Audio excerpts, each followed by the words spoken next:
Rip it up, switch it up, give it to me. AT&T ripping, switching Nokia to Ericsson. You ever wonder if they catching up with 5G? AT&T, let's test this side out. Rip it up, switch it up, give it to me. AT&T ripping, switching Nokia to Ericsson. You ever wonder if they catching up with 5G? AT&T, let's test this side out. We be living in a town with nothing to do until we hop up in the whip, so we bout to make moves. Catching good vibes from the friend group, bumping my tunes with a little auto-tune. Cause I'm Mr. Yayo, so you know I can't sing. Got the same old melodies, doing the same old things. Got a couple beats on my MPC. Call me Dr. Dre. Hey, what's going on, everybody? Welcome back to Upstate Speedtests. And of course, the minute I start recording, my voice is trying to give out. There's AT&T's newly upgraded macro on the east side of Binghamton here. It was probably a Nokia to Ericsson conversion, as many of you pointed out. And we're on a dusty, rundown, former industrial area of town. And then over to my left, we've got a Verizon macro right along Interstate 81 that has C-band. And actually, that was the first site in the Binghamton area that they put C-band panels on. So, unfortunately, I left the Z Fold at home today, but I still have my iPhone 17 Pro Max and the Pixel 10 Pro XL. And we'll run a speed test on both of them. And we'll do T-Mobile last. And we'll see how the new conversion is coming along over there with AT&T.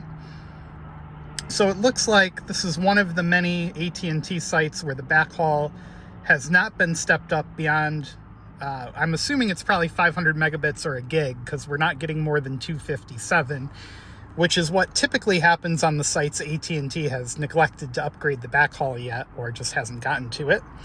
And then down here on the bottom, we've got Verizon, which also appears to be a site that does not have stepped up backhaul. We'll run it one more time just to see what's going on with it.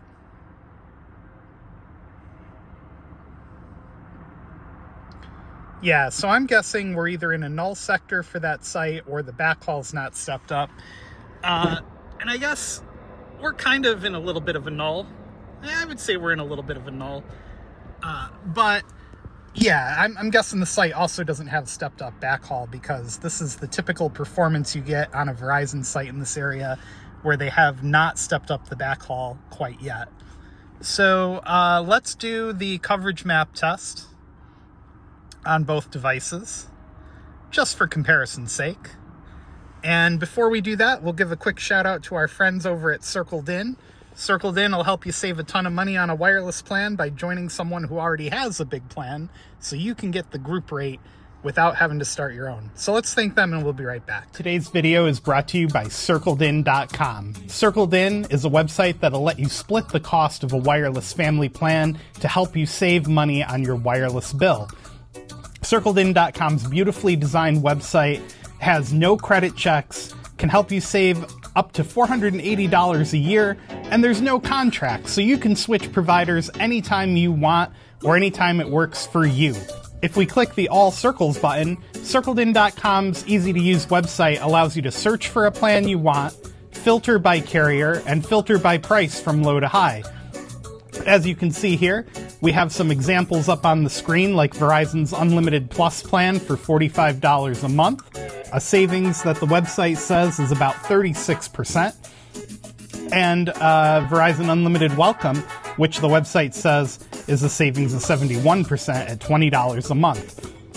Once you find the circle you want, you can click Join Circle, and the website will give you an easy-to-understand breakdown of the costs and savings and benefits that come along with that plan. So check them out today at CircledIn.com. Circled In will help you save a ton of money on your wireless bill, and they also have great support for your plan as well. All right, welcome back, everybody. We are going to run Verizon and AT&T on the Pixel and the iPhone and see if the results are similar or different. And it looks like we're accidentally sending them to the same server, but given the speed results, I don't think we're putting too much stress on that server right now. Verizon definitely coming home with the upload award on this one. Although AT&T's isn't terrible. Nothing to complain about there for sure. We'll run one more server over here on AT&T just to see if the result's any different. And then since we changed that server, we'll change the Verizon one too. We'll go to Newark, New Jersey.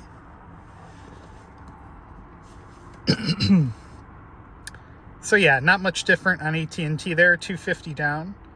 Same thing on Verizon, not much different at all.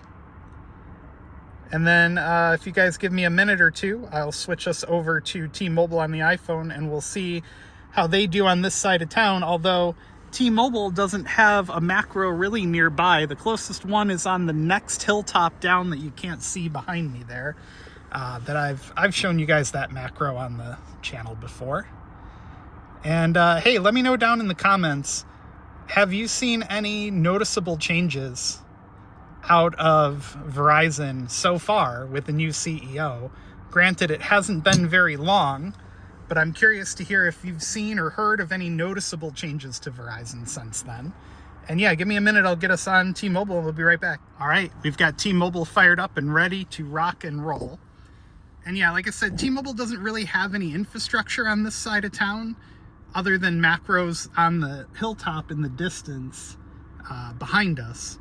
But lo and behold, T-Mobile still killing everybody in the speed department, even without a nearby tower. So AT&T and Verizon both have towers really close to us, and T-Mobile just comes in and blows them out of the water. So we'll do the coverage map app just to keep it fair. And yeah, man, T-Mobile's got the Spectrum portfolio to to help dominate even in areas where they probably could use another tower. And if they did have a tower here, this would probably be over a gig. When you're close enough to a T-Mobile site or in an area where they do have good density, pulling a gig on T-Mobile in this area is not uncommon. It's actually pretty common, to be honest. So there you go, T-Mobile pulling over 500 down, 42 on the up. And we're on 5G standalone with T-Mobile, so that's pretty good. And what I think we'll do next is we'll drive over to the AT&T site, and I'll just give you guys a look at the site from the ground level. All right, here's a look at the site from the base of it, and you can see they still left a tether there, so I assume that they're either not done or, maybe they just haven't taken the tether down yet. And it looks like there's some of the old rack equipment laying on the ground inside the shell site there. But yeah, here's a closer look from right across the street. You can see all the new gear up there for C-band and DoD. The two low-band panels on the outside look like they're the same, so I don't understand why they would take the whole site down unless maybe it was cheaper to rent a crane than a cherry picker or climb the site. I don't know. But there's a look at the site from the ground side of things.